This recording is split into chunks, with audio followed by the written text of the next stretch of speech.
shicibka ku nool Soomaaliyeed degmada balad xaawana waxaan u soo jeedinaynaa hambalyo iyo bogaadin intaa kadib waxaan rabaa erey inaan idhaahdo ereygu waxa weeye Kenya iyo Soomaaliya xuduud berigaa ka dhaxaysay oo la isku haystay waxayna ahayd dowladda Soomaaliyeed taarinta dalbaysay oo ah shicibka Soomaaliyeed iyo deegaanka Soomaaliyeed ay ku nool yihiin dowladda Soomaaliyeed baa sheeganaysa waxaan ka xunahay 2009 waxaa la sameeyey oo dhaqaaqay ay dowladda ajnabiina la kulahaayeen in badda Soomaaliya la geliyo su'aal oo ah Soomaaliya iyo Kenya inay bad isku haystaan 2009 heshiis baa la saxeexay labada dowladood dhex maray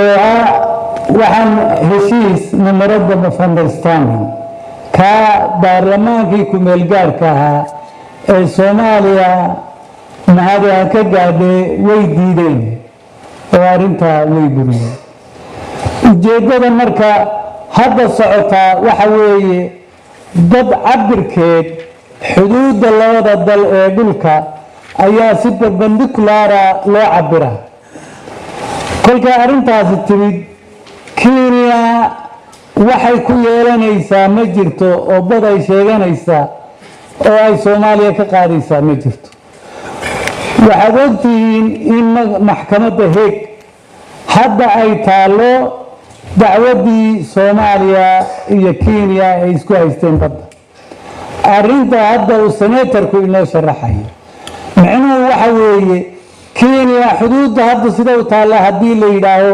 dadii la cabiro si perpendicular u dhacdo waxay ku helaysaa ma jirto way diidan tahay waxay leedahay heshiiskii ay weli rabtaa oo xuduudan beriga ay sidaa u soo qaloocinayso siduu inoo sheegay meel badda si perpendicular ay ugu dhacdo wax ku helaysaa iyo raadinaysaa taasina ma aha mid aynu aqbali karno oo aynu qaadan karno waxay soo baahan tahay dowladda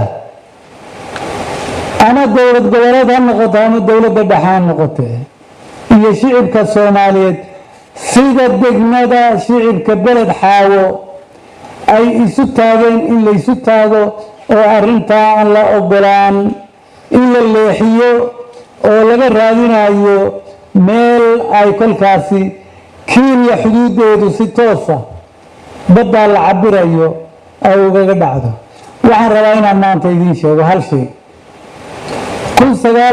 1980 waxaa safir inooga ahaa dowladda Scandinavianka dowladda Sweden Abdullaahi Ciise Maxamed wuxuu la soo heshiiyey shirkad Norwegian oo badda kolka la baarayo waxa weeye adduunka way ugu sidataa sida la inoo sheegay shirkad buu la soo heshiiyey shirkadii way timid Soomaaliya laba survey bay samaysay waa Ras Kamboni ilaa Baraawe ilaa Hobyo labada kolkay samaysay waxay ku noqotay dalkoodii joornaal ay leeyihiin ayay ku soo saareen waxay ku arkeen halkaas waxay sheegeen laba ceel oo baaxadda shidaal ay ku jirta ay ka weyn yihiin Norwegian oo dhan waxa ku jira ayay sheegtay markii arrintaas sheegtay waxay noqotay 7 shirkadood waa 3 Maraykana 2 Faransiisa mid Ingiriisa iyo mid Talyaaniya waa 3 shirkadood ee Maraykanka waa Chevron Conoco iyo Ameco labada Faransiiskuna waa Total iyo Elvis Britishka Shell iyo Ajabo Talyaaniya dacway keeneen ilaahay ha naxariisto nin la oran jiray Maxamed Cumar Asad oo agaasimaha guud ee wasaaradda macdanta iyo biyaha ayaa warbixintaana siiyey kolka madaxweynuhu u tageen nimankii oo dacwaha waa loo yeeray agaasimihii guud iyo wasiirkii. nimankani kolka intaa sheegeen waxay yidhaahdeen yacni shirkadani maba soo geli karto dalka Soomaaliya, toddobadaasaa ku haysataa concession, ma soo geli kara. laba arrimood ayaa meesha kolka wasaaradda dowladda Soomaaliya ay ka jeedisay. warberri mooye bad weligiinba maydaan baarin, waa su'aal. waa talabaade intii aad 60 sano oo aad baaris ku wadeen bariga Soomaaliya weligiinna maydaan odhan meesha waxa ku jira wax, ma idaan sheegin. hadda shirkadani waa bad. waxay yidhaahdeen 89ka sarveygii baan dhammaystiraynaa, 90ka waa soo saar. anigu cabdi xaashi ahaan waxaan qabaa burburka iyo duminta Soomaaliya arrintaa inay ka dambaysay ay daba socoto. lees kadib waaban burburni. kolka arrintaa hadda shirkadda Norway arrintay samaysay ee baddaasi ayaa arrintani hadda ay daba socotaa. marka waxaan leeyahay dowladdu iyo baarlamaanka labadiisa aqal oo guddiyada u xil saaran yacni arrimahaas iyo xukuumaddu inay u sameeyaan guddi arrinta baaristeeda iyo ilaalinteedaba ka shaqeeya. intaasaan odhan lahaa oon kaga baxaya. waxaan gelaynaa kalfadhigii labaad ee aqalkan soo socday. intiisa badan anigu waan idinka maqnaa, waan idinka mahad celinayaa hawlihii aad qabateen.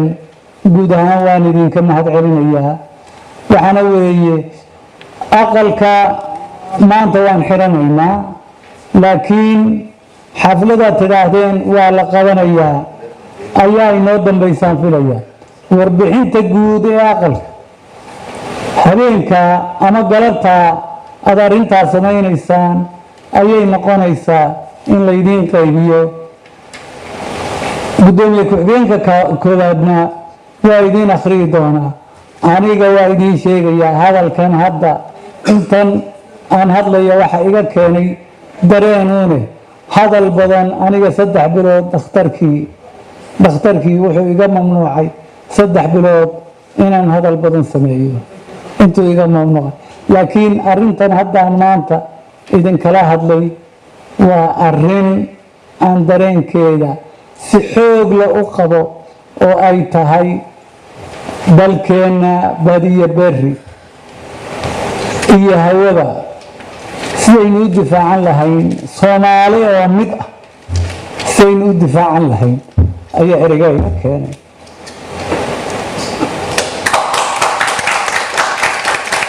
waxaan rabaa aan odhanayaa aqalku kalfadhigii labaad waa inoo xiran yahay. intaasaan kaga harayaa. aad iyo aad ayaad mahadsantihiin. waad mahadsantihiin.